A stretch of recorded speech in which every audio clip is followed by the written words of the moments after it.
Di kaki Gunung Kelut yang megah dan penuh misteri, ada sebuah kisah lama yang diwariskan turun-temurun oleh masyarakat Kediri. Kisah ini bukan sekadar legenda, melainkan juga peringatan tentang keserakahan manusia dan kutukan cinta yang berakhir tragis. Inilah kisah Roro Ireng, gadis cantik jelita yang hidup di bawah bayang-bayang kutukan dan kemarahan gunung yang menyala. Pada masa kerajaan Kediri masih berjaya, di sebuah desa yang subur di lereng Gunung Kelut, hiduplah seorang gadis muda bernama Roro Ireng. Wajahnya memancarkan pesona luar biasa, kulitnya seputih susu, namun rambutnya hitam legam dan panjang terurai hingga ke pinggang. Sebab itulah orang-orang memanggilnya Ireng. Kecantikannya membuat banyak pemuda terpikat, bahkan bangsawan dan prajurit kerajaan pun rela datang jauh-jauh hanya untuk meminangnya. Namun Roro Ireng bukan gadis biasa. Ia adalah anak dari seorang resi tua yang memiliki ilmu tinggi, yang mengajarkannya cara berdoa dan menghormati alam. Ia sering terlihat berdoa di tepi danau kecil yang kini dikenal sebagai Telaga Ireng, tempat di mana ia berbicara dengan roh alam dan para leluhur. Banyak orang percaya bahwa Roro Ireng memiliki karunia batin untuk mendengar bisikan para dewa yang bersemayam di perut Gunung Kelut. Suatu hari, datanglah seorang pemuda tampan dari kerajaan Kediri bernama Raden Banjar Patoman, putra bangsawan yang kaya raya dan ambisius. Ia terpesona oleh kecantikan Roro Ireng dan berniat menjadikannya istri.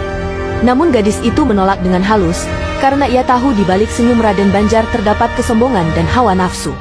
Penolakan itu membuat Raden Banjar murka. Ia merasa terhina dan bersumpah akan memiliki Roro Ireng dengan cara apapun, bahkan bila harus menggunakan kekuatan gelap. Maka ia mendatangi seorang dukun sakti di lereng barat Gunung Kelut untuk meminta ajian pengikat hati. Dukun itu memperingatkan, jangan paksa cinta, karena cinta yang lahir dari sihir akan berbuah kutukan. Tapi Raden Banjar tak peduli. Ia hanya ingin menundukkan hati Roro Ireng. Dengan membawa sesaji dan mantra, Raden Banjar mencoba mengikat sukma sang gadis. Tapi malam itu, Gunung Kelut bergemuruh keras. Langit berubah merah darah. Roro Ireng yang sedang bertapa di tepi telaga merasakan hawa panas yang aneh, lalu melihat bayangan hitam menyerupai sosok Raden Banjar mendekatinya. Ia berteriak dan membaca doa-doa leluhur. Seketika, bumi berguncang hebat, dan dari puncak Kelut menyemburlah api pijar yang menerangi seluruh langit Kediri. Warga berlarian ketakutan. Petir menyambar-nyambar. Dalam kepanikan itu, Roro Ireng berdiri di tepi jurang, rambutnya terurai, matanya memancarkan cahaya aneh. Ia menatap langit sambil berteriak, "Wahai bumi dan langit, bila cinta ini kotor, biarlah aku yang menanggung kutukannya." Dan tepat setelah kata-kata itu diucapkan, petir menyambar tubuhnya. Cahaya putih menyilaukan membuat semua orang menutup mata. Ketika mereka kembali melihat, Roro Ireng telah lenyap. Yang tersisa hanyalah batu hitam berbentuk sosok wanita bersimpuh di tepi telaga.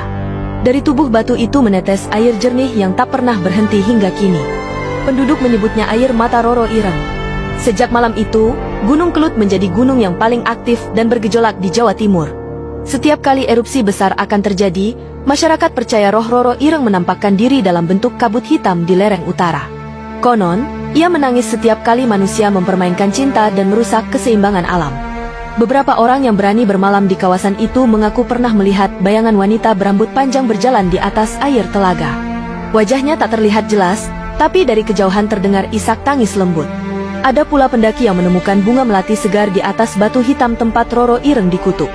Padahal, tak ada satupun pohon melati tumbuh di sana. Legenda ini masih dipercaya oleh masyarakat sekitar.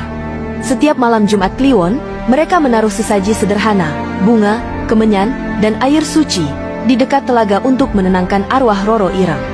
Mereka percaya, jika roh sang gadis marah, maka Gunung Kelut akan kembali meletus dan menumpahkan lahar panas ke seluruh desa.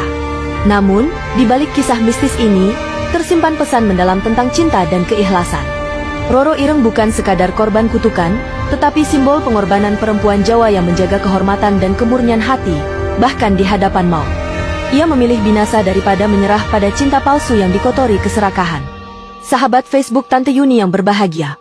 Dan hingga kini, setiap kali Gunung Kelut menunjukkan tanda-tanda murka, suara gemuruh dari dalam perutnya, bau belerang menyengat, dan kabut tebal turun di lereng, para sesepuh desa akan berkata, "Roro Ireng sedang menangis lagi." Kisahnya menjadi legenda abadi, mengingatkan manusia agar tak mempermainkan cinta dan alam, sebab kutukan Roro Ireng masih hidup di antara kabut dan gemuruh Gunung Kelut. Jika kamu percaya bahwa cinta sejati tak bisa dipaksa, tulis di kolom komentar. Cinta yang tulus tak akan lahir dari sihir. Jangan lupa like, komentari, dan bagikan agar lebih banyak orang tahu legenda tragis dari Gunung Kelut ini. Facebook Tante Yuni.